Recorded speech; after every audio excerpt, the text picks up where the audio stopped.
بسم اللہ الرحمن الرحیم۔ السلام علیکم ناظرین۔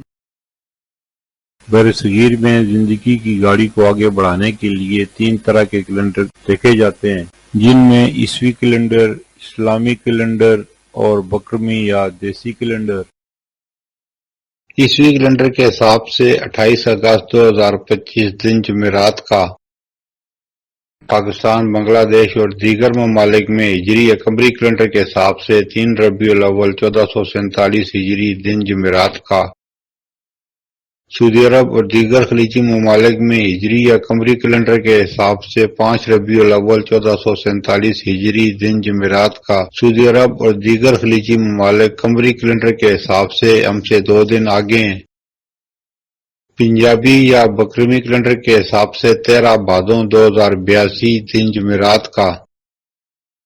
آج کی بات، آپ کا بہت بڑا سرمایہ وہ لوگ ہیں جو آپ کی غیر موجودگی میں اللہ سے آپ کی خیر مانگتے ہیں۔ ماضی کے دریچوں سے چند واقعات جو پاکستان اور مسلمانوں سے متعلق ہیں۔ 28 اگست 1973 پاکستان، بھارت اور بنگلہ دیش کے درمیان 6 فریقی دہلی معاہدہ ہوا، جس کا مقصد جنگ کے قیدیوں اور مغوی سرکاری افسران کی واپسی کا انتظام تھا۔ 28 اگست 1998 وزیراعظم پاکستان نواز شریف نے شریعت بل کا اعلان کیا۔ 28 اگست 1998 پاکستان کی قومی اسمبلی نے آئینی ترمیم منظور کی، جس میں قرآن اور سنت کو سپریم قانون بنانے کی تجویز تھی، لیکن یہ بل سینیٹ میں ناکام ہو گیا۔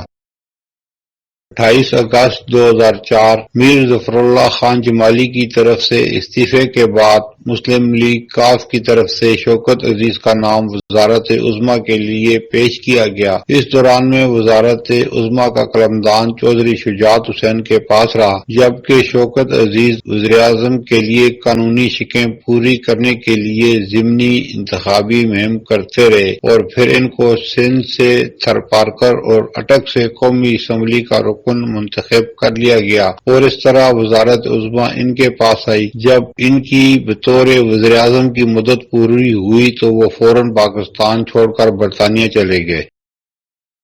28 اگست 2025 ڈپٹی کمشنر اٹک نے 28 اگست جمعرات کو ضلع بھر میں چھٹی کا اعلان کر دیا ہے۔ اٹک خرد میں معروف صوفی بزرگ حضرت سخی سلطان رحمۃ اللہ علیہ کے عرس کے حوالے سے کیا گیا ہے۔ ڈپٹی کمشنر کے جاری کردہ نوٹیفیکیشن کے مطابق ضروری خدمات کے سوا ضلع بھر کے تمام سرکاری دفاتر اور اسکول بند رہیں گے۔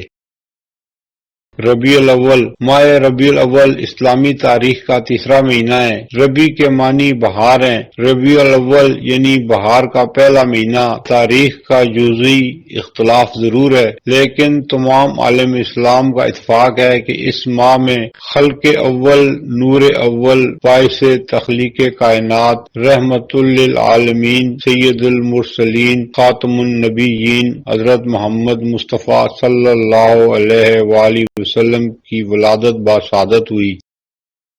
3 ربیع الاول 11 ہجری۔ بعض روایات کے مطابق 3 ربیع الاول کو آخری وحی نازل ہوئی، جو کہ حضور نبی اکرم صلی اللہ علیہ وآلہ وسلم پر نازل ہونے والی الہی ہدایت کا اختتام تھا۔ یہ اسلامی تاریخ کا ایک اہم لمحہ ہے، کیونکہ اس کے بعد وحی کا سلسلہ بند ہو گیا۔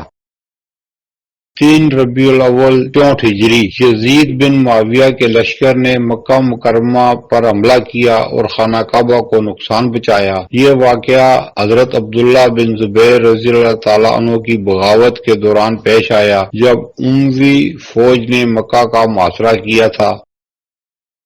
3 ربیع الاول 1347 ہجری۔ شیر محمد شرق پوری سلسلہ نقشبندیہ کے مشہور بزرگ کی وفات 3 ربیع الاول کو ہوئی۔ وہ عالم اسلام میں اپنی روحانی خدمات کے لیے جانے جاتے ہیں۔ 3 ربیع الاول 1386 ہجری۔ علامہ خادم حسین رضوی، جو تحریک لبیک پاکستان کے بانی تھے، کی پیدائش 3 ربیع الاول کو ہوئی۔ وہ ایک معروف عالم دین اور خطیب تھے۔ 3 ربیع الاول 1443 ہجری پاکستان کے معروف سائنسدان اور ایٹمی پروگرام کے معمار ڈاکٹر عبدالقدیر خان، جنہیں محسن پاکستان کہا جاتا ہے، کی وفات 3 ربیع الاول کو ہوئی۔ انہوں نے ایک اسلامی ملک کو ایٹمی طاقت بنانے میں کلیدی کردار ادا کیا۔ پھر ملیں گے اگلی ویڈیو میں، جب تک دیجیے مجھے اجازت، اللہ حافظ۔